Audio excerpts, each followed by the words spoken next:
Sarap titigan. Sulit yung pagod mo sa pag-akyat papunta rito. Grabe, bubungad sa'yo ganito kagandang falls.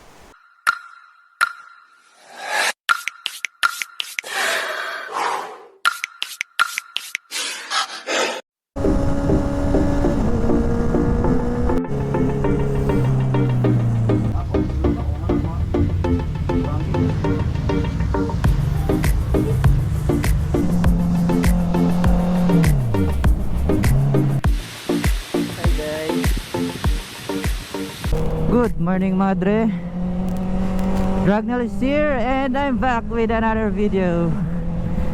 Woohoo! Ngayon ay meron akong lakad. Papunta ako ngayon sa shop na papagawan ko na ating handlebars, tsaka pupunta ako sa Sagpulon Falls. Alright. Medyo mababa yung biyahe natin ngayon, mga dre, no? Siguro nasa about 40 minutes. Kaya ako pupunta doon, guys, kasi para mag-reserve na space doon kung sakaling nagpapa-reserve sila, kasi baka this weekend ay pupunta kami doon kasama yung mga kasama namin sa trabaho, mga tao namin, and para makapaglibang-libang din. Gas up muna tayo, tapos dagdag tayo ng hangin. So mga tre, ano pala tong bagong palit pala tong gulong natin, no? This is Michelin Road 6.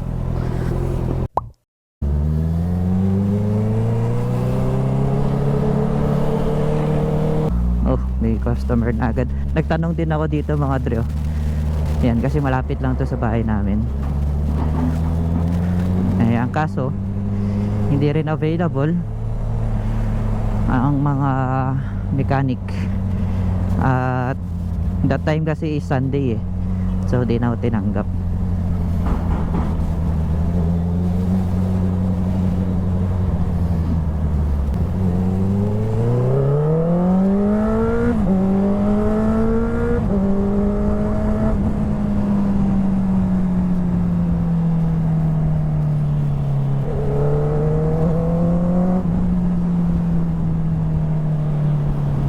Showroom to na Yamaha, guys, oh. At mga big bikes din yan.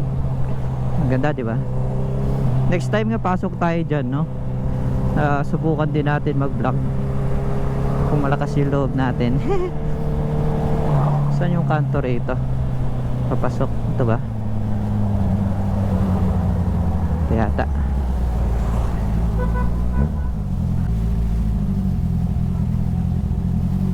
Oops, parang dito yun. Kaya tayong shop niyo. Ito ba yun?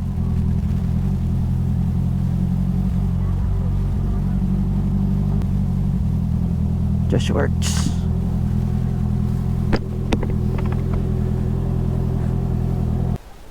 Sir. Sinong ano dito, sir? Mechanic? Mechanic daw. Kape po. Sige, hintayin ko lang po.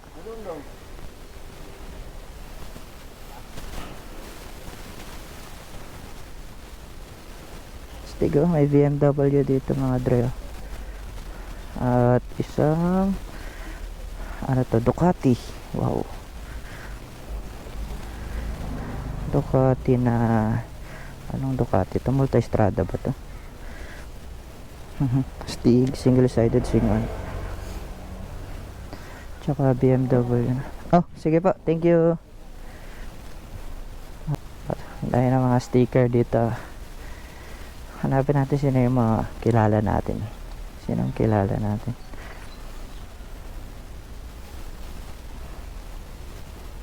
Parang si ano to, si Colonel Bosita. Ito, narinig ko na rin yata itong Kaizen na to. Hindi ko sure kung sa Mobile Legend ba yan? Ayun, Z1 lang malakas. Alright. So nakausap na natin si Sir Josh Works. And meron na siyang natrabahong ganun, na-experience na siya sa pagpalit ng aftermarket o OEM na clip-ons handlebar. So nothing to worry na doon mga dre, no? And ngayon doon muna tayo sa lakad natin dahil baka matagal yung lakad na ang trabaho na ito. Let's go.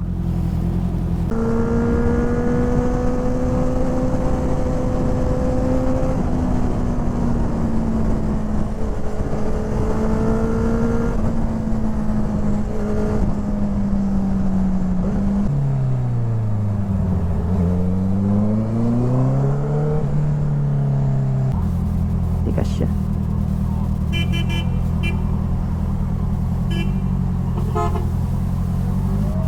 Grabe, traffic dito mga dre.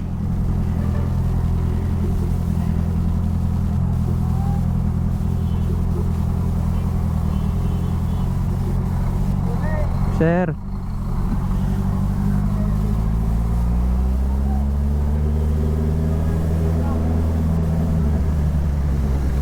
Alright guys, nag-change battery lang ako ng ating GoPro at kinabit ko lang tong ating Insta360.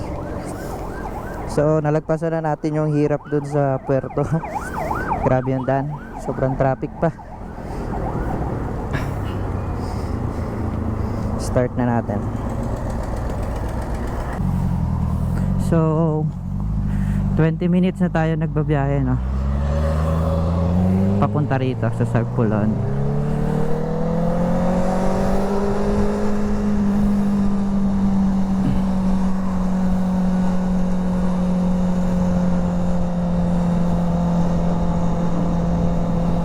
Yun, no?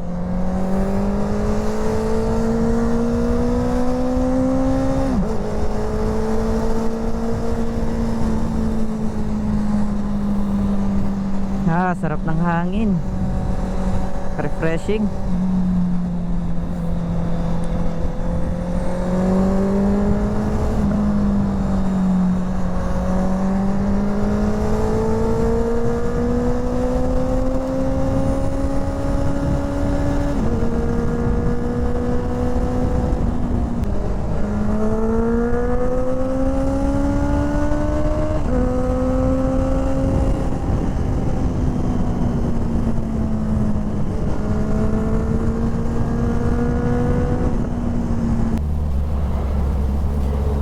Sa totoo lang mga dre, dito sa Mindanao, sa Cagayan de Oro, marami pang mga lugar dito na hindi pa as in alam or kilala.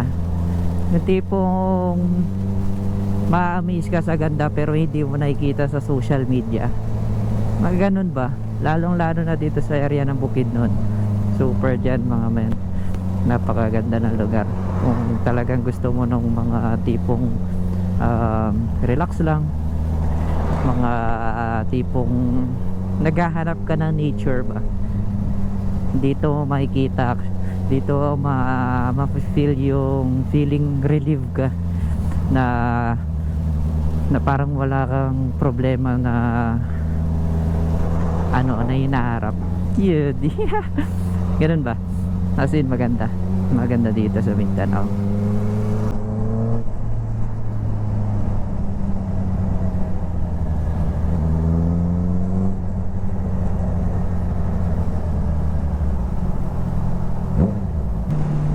Spring View Resort, Sagpulon Falls this way. Opya.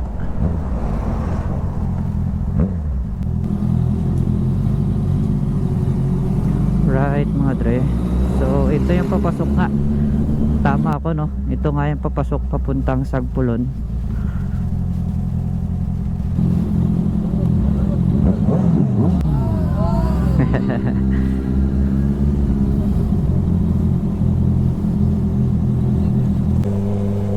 Ganda, no? Daming puno. Ilang taon na kaya itong mga punong to? Tanong tayo kay nanay mo na para sure. Hi Nay, good morning po. Nice, papuntang Sagpulon Falls po ba to? Pasagpulon Falls po ba to? Adiyan na straight. Straight lang? Punta na lang ganito na. Apa. Sige po, salamat po. Ba't ka pa? Gayon ka pa na lobat.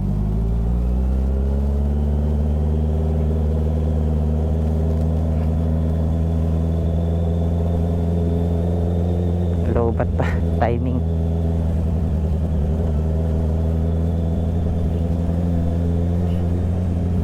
Ganda oh. Ano to? Mangga ba to? Mangga siguro.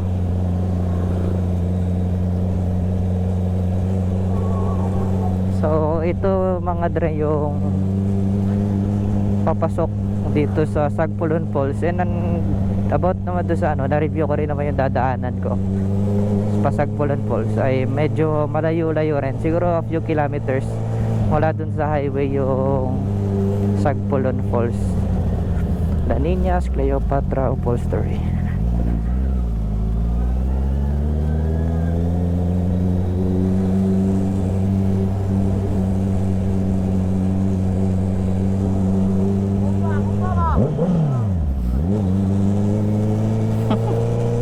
Nahilig sa bomba mga tao dito.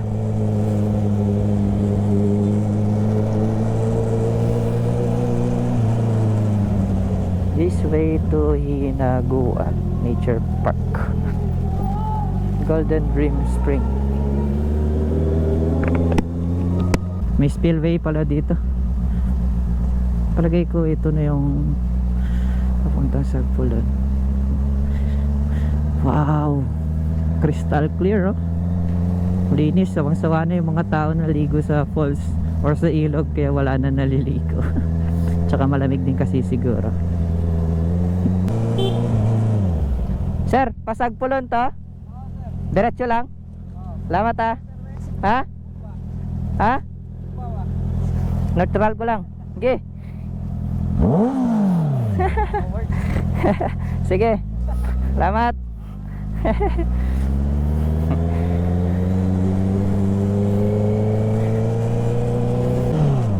Maubos yung gas natin dito.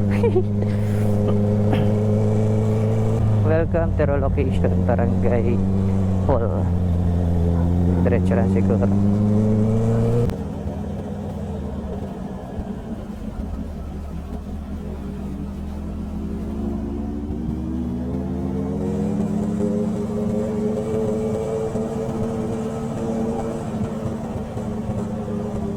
Dito tayo at welcome to Sagpulon Falls. Woo! Ito yun.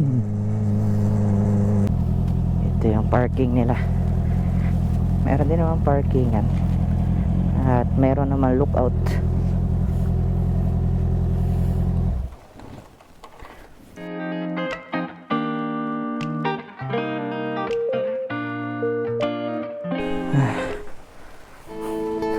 Wow, grabe,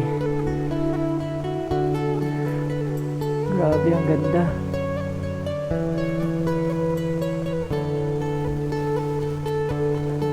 Sarap titigan. Sulit yung pagod mo sa pag-akyat papunta rito. Grabe, bubungad sa'yo ganitong magandang falls. Tulad dyan, hindi mo alam kung saan nagagaling ang tubig, ano? Diba? Oo. Tapos ito, naglagay na lang sila rito ng patubig ng pump, packet dito sa pool. Fresh water din yan mga dre. Grabe, busog na yung mata ko.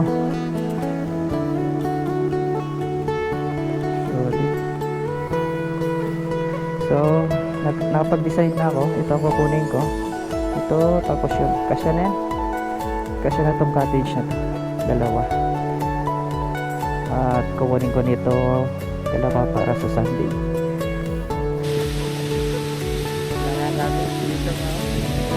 Natutuwa ka sa view. Busog na busog yan. Grabe. Sana eh. Sarap titigan araw-araw. Sige, tara na.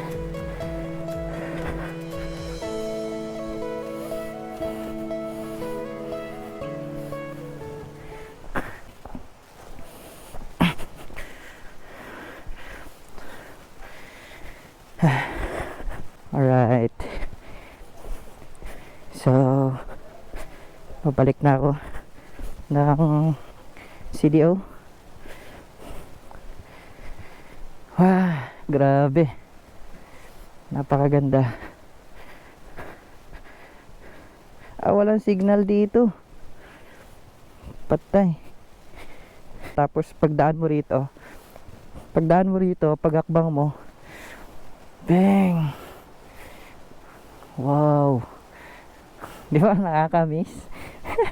Ganda. Nakakatuwa yung ganda ng nature.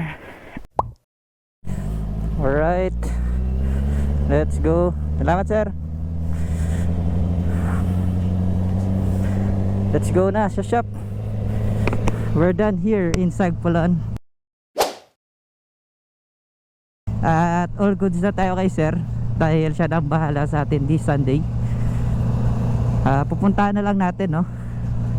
At i-assist naman tayo ni sir. And obviously, wala talaga reservation, lalo na at ganyan na under by government yung falls. At di talaga pwede magkaroon ng reservation dyan. And dahil mabait naman si sir, at syempre pinuntahan natin this Wednesday, at nag-effort talaga tayo sa pagpunta, malamang bibigyan tayo ng ano ni sir, no, na consideration, dahil nga sa pumunta tayo ng maaga. Thanks dun sir, no. Shout out pala dun sa nakasabay natin kanina, no, na lalaki, no. Kinomboyan niya tayo papunta, at papunta rin pala siya dun sa Sagpulon Falls. Sinamahan tayo.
So malapit na tayo, magkakanan na tayo dito, papunta na tayo sa Josworks. Oops.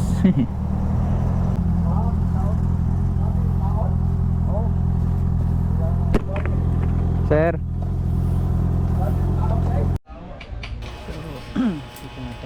guys, nandito ako ngayon sa labas. Andun si Natsu, ginagawa na ng mekaniko ni Sir Josh. Tsaka inuunti-unti nang tinatanggal yung mga parts. Yan, tulad yan, tinanggal na yung included sa headlight, tapos yung mga wirings para maibaba yung handlebar natin. Yan, dito naman sa ano na to, part na to, mga dre, ay inaka pa rin ni sir yung ating aftermarket na clip-ons. Ito naman yung ating OEM, na ibaba na ni sir yung ating original na handlebar, tapos kinabit niya na rin yung nilalagay sa suspension. Yan ang ating aftermarket na clip-ons, no? So pinapantay ni sir kung tama ba yung pagkakabit. Tapos siya nga pala, mga dre, no, nagbili rin tayo syempre ng ating part ng ating pang steering dampers na kagaya sa sport bike na clip na steering damper na parts, kasi meron na tayong steering damper. So yan, nakabit na ni sir, no? Medyo hindi niya pa yan tinisahan ng gusto kasi nga para mas mabilis i-adjust. Medyo higpit lang ng kaunti.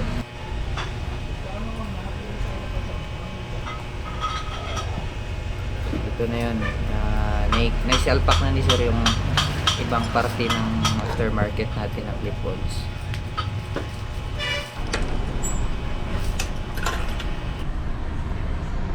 So, medyo nakikita nyo na, no, mga dre, kung ano ba yung itsura nyo. Pero hindi lang ganun ka-klaro pa. Kasi nga, hindi pa yan aligned ng maayos. So, nag-check ako niyan ng ating wirings. Tapos ng ating mga auxiliary lights kung still working ba siya, no? And so far, so good naman kasi nagre-respond naman yung mga buttons. Gumagana pa pag wala naging damage sa ating wires or naging grounded. Lahat ng mga pinaklas ay naikabit naman ng maayos. Solid tong shop ni Sir Jeros Works, no? Makikita mo na experience ng mga mekaniko dito. Alam nila yung trabaho nila. So, shout out to you, Sir Josh, at sa iyong mga mekaniko. And ngayon guys, ay puputulin ko na itong aking vlog.